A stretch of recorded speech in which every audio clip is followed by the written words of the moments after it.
अगर उस रात सिर्फ 30 सेकंड की लापरवाही हो जाती तो आज भारत का इतिहास कुछ और होता।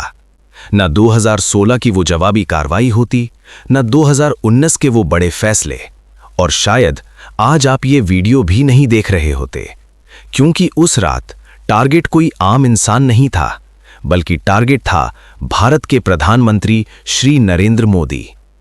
नई दिल्ली, मई 2014, रात के 11:07। पूरा शहर सो चुका था, लेकिन एक जगह थी जहां नींद की इजाजत नहीं थी। एक हाई सिक्योरिटी जोन जहां 12 गाड़ियां खड़ी थीं। ये कोई आम गाड़ियां नहीं थीं, ये देश के सबसे सुरक्षित कॉन्वॉय का हिस्सा थीं। हर गाड़ी बुलेट प्रूफ, हर एंट्री स्कैन, हर आदमी वेरीफाइड।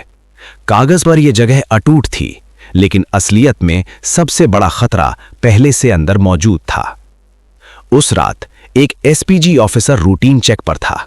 वही रोज वाला काम, हर गाड़ी का इंस्पेक्शन, हर एंगल पर नजर, सब कुछ नॉर्मल। लेकिन फिर उसकी नजर एक गाड़ी पर जाकर रुक गई।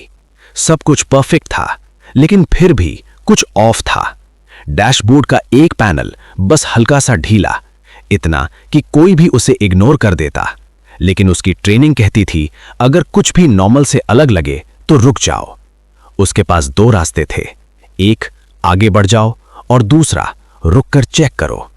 पहला आसान था, दूसरा सही, और उसने सही रास्ता चुना। उसने पैनल खोला और अगले 3 सेकंड में उसकी धड़कन तेज हो गई। अंदर एक छोटी सी डिवाइस थी, काले रंग की, अंगूठे जितनी छोटी, लेकिन उसका काम पूरे देश की सुरक्षा को तोड़ना था। अगले 5 मिनट में पूरा सिस्टम एक्टिव हो गया। एरिया लॉकडाउन, गाड़ियां सील, एंट्री एग्जिट बंद, लेकिन बाहर से कुछ भी नहीं बदला। कोई शोर नहीं, कोई अफरा तफरी नहीं, क्योंकि अगर आवाज होती तो दुश्मन समझ जाता कि उसका प्लान फेल हो गया है। कुछ ही मिनटों में यह खबर ऊपर तक पहुंची और एक आदेश आया, किसी को कुछ पता नहीं चलना चाहिए, चुप रहो, काम करो। और उसी पल शुरू हुई एक साइलेंट इन्वेस्टिगेशन, जो आज भी फाइलों में दबी हुई है। डिवाइस को एक्सपर्ट्स के पास भेजा गया।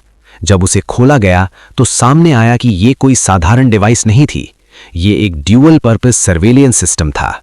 पहला काम, लाइव ट्रैकिंग, गाड़ी कहां है, किस रूट पर है, कितनी स्पीड से जा रही है। दूसरा काम, ऑडियो रिकॉर्डिंग, गाड़ी के अंदर की हर आवाज, हर प्लान, हर सिक्योरिटी डिस्कशन। अब सोचो, अगर किसी के पास ये डेटा पहुंच जाता तो उसे पता होता कि अगली मूवमेंट क्या होगी, कौन सी गाड़ी में कौन है, किस टाइम कौन कहां होगा। और फिर बस एक मौका चाहिए होता, एक हमला, और सब खत्म। ये कोई जासूसी नहीं थी, ये एक टारगेटेड ऑपरेशन की तैयारी थी। अब सवाल था, ये डिवाइस अंदर पहुंची कैसे? जांच शुरू हुई, हर रिकॉर्ड निकाला गया, और फिर सामने आया 10 दिन पहले वो गाड़ी एक सर्विस के लिए गई थी, एक अप्रूव्ड गैराज में। सब कुछ वेरीफाइड था, लेकिन वेरिफिकेशन और वफादारी अलग चीजें होती हैं। सीसीटीवी फुटेज देखी गई, घंटों की रिकॉर्डिंग खंगाली गई, और फिर एक चेहरा सामने आया, एक मैकेनिक जो उस गाड़ी के पास जरूरत से ज्यादा देर रुका था, उसी पैनल के पास जहां डिवाइस मिली थी। उसे चुपचाप उठाया गया, कोई शोर नहीं, कोई केस नहीं, बस एक कमरा और सच। कुछ घंटों बाद उसने बोलना शुरू किया। उसने बताया कि उसे पैसे मिले थे, बहुत ज्यादा पैसे, बस एक काम के लिए, ये डिवाइस लगानी थी। उसे नहीं पता था क्यों, या शायद वो जानना नहीं चाहता था। लेकिन वो अकेला नहीं था, वो सिर्फ एक मोहरा था। उसके पीछे एक नेटवर्क था जो भारत के अंदर काम करता था, लेकिन जिसकी डोर बाहर से हिलती थी। ऑफिशियली कुछ भी सामने नहीं आया, लेकिन इशारे साफ थे। अब सोचो, अगर उस रात वो डिवाइस नहीं मिलती, अगर वो ऑफिसर उसे इग्नोर कर देता, तो अगला कदम क्या होता? अगला रूट लीक होता, अगली मूवमेंट ट्रैक होती, और शायद अगला दिन इतिहास बदल देता। उस एक रात के बाद सब कुछ बदल गया। सिक्योरिटी प्रोटोकॉल्स पूरी तरह अपडेट कर दिए गए। गाड़ियों की सर्विस सिर्फ इंटरनल फैसिलिटीज में, हर बार डबल चेक, हर मूवमेंट पहले से ज्यादा सीक्रेट, क्योंकि अब यह साफ हो गया था कि खतरा सिर्फ बाहर नहीं, अंदर भी हो सकता है। और उस ऑफिसर का क्या हुआ?